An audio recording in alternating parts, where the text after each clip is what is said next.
নমস্কার বন্ধুরা, সুনিতার হেসেলে সবাইকে স্বাগত। আজ আমি আবারও চলে এসেছি সম্পূর্ণ একটা নিরামিষ আলু পটল পনিরের রসা রেসিপি নিয়ে। একদম নতুনভাবেই তৈরি করে দেখাবো। খুব সহজেই এই আলু পটল পনিরের রসা আমি আপনাদের সঙ্গে শেয়ার করব। চলুন তাহলে রেসিপিটি শুরু করা যাক। এখানে দেখুন আমি আলু পটল আর পনিরটাকে ছোট টুকরো করে কেটে নিয়েছি। এবার আমি একটা মশলা তৈরি করে নেব। তার জন্য এখানে দেখুন আমি একটা সসপ্যান নিয়েছি, তার মধ্যে দিয়ে দেব একটা বড় সাইজের টমেটো, কয়েকটা শুকনো লঙ্কা, দিয়ে দিয়েছি পরিমাণ মতো আদা, 1 চামচ জিরে, 1 চামচ ধনে, কয়েকটা দিয়েছি কাজু বাদাম, দিয়েছি 1 চামচ চালমগজ, আর দিয়ে দেব সামান্য একটু গরম মশলা। এবার একটু জল দিয়েছি, 1 কাপের মতো আমি এখানে জল ব্যবহার করেছি। এবার এই মশলাগুলোকে আমি খুব ভালো করে একটু ফুটিয়ে নেব। টমেটোটা খুব ভালো করে যখন সিদ্ধ হয়ে যাবে তখন আমি এই মশলাটাকে নামিয়ে ঠান্ডা করে আমি একটা পেস্ট তৈরি করে নেব।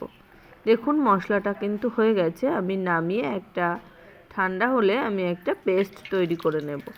এদিকে আমি কড়াই বসিয়ে দিয়েছি, ওভেনে দিয়ে দিয়েছি পরিমাণ মতো সর্ষের তেল। তেলের মধ্যেই আমি দিয়ে দেব সামান্য একটু লবণ আর দিয়ে দেব একটু হলুদ গুঁড়ো। এবার আমি পনিরের টুকরোগুলোকে দিয়ে দেব। পনিরগুলোকে দেখুন সব দিয়ে দিয়েছি। এবার এই পনিরগুলোকে আমি একটু উল্টে পাল্টে একটু লালচে কালার করে পনিরগুলোকে ভেজে নেব। দেখুন পনিরগুলো কিন্তু আমার খুব ভালো করে ভাজা হয়ে গেছে। এবার আমি এই পনিরগুলোকে তুলে নেব।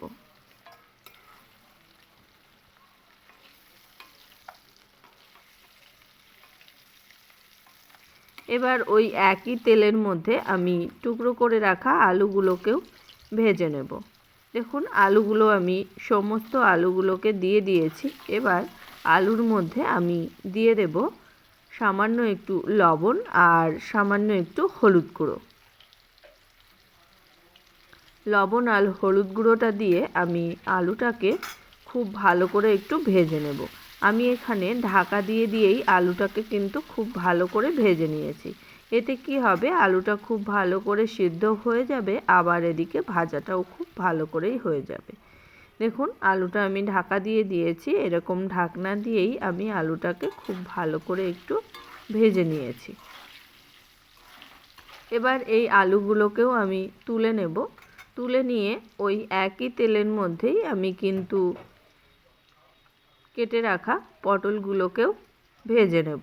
এখানে আমি পটলগুলোকে একটা পটলকে আমি 2 টুকরো করে কেটে নিয়েছি, আর খোসাটা কিন্তু খুব ভালো করেই আমি ছাড়িয়ে নিয়েছি।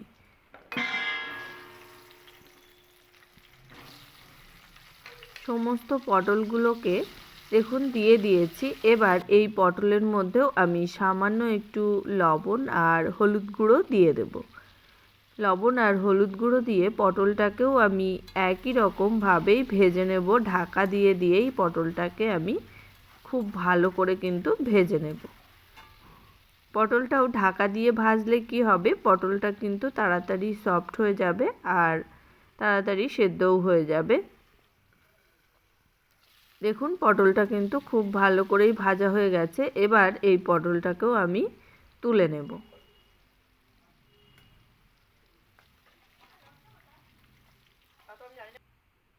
এবার ওই একই তেলের মধ্যে আমি দিয়ে দিচ্ছি সামান্য একটু গোটা জিরে ফোড়ন। খুব ভালো করে ফোড়নটা একটু ভাজা হয়ে গেলে এর মধ্যে আমি দিয়ে দেব যে মশলার পেস্ট আমি তৈরি করে রেখেছি, সেই মশলার পেস্ট আমি এখানে দিয়ে দেব। দেখুন মশলার পেস্ট এখানে দিয়ে দিয়েছি। এবার এই মশলার মধ্যে আমি দিয়ে দেব স্বাদ অনুযায়ী লবণ আর দিয়ে দেব সামান্য একটু হলুদ গুঁড়ো।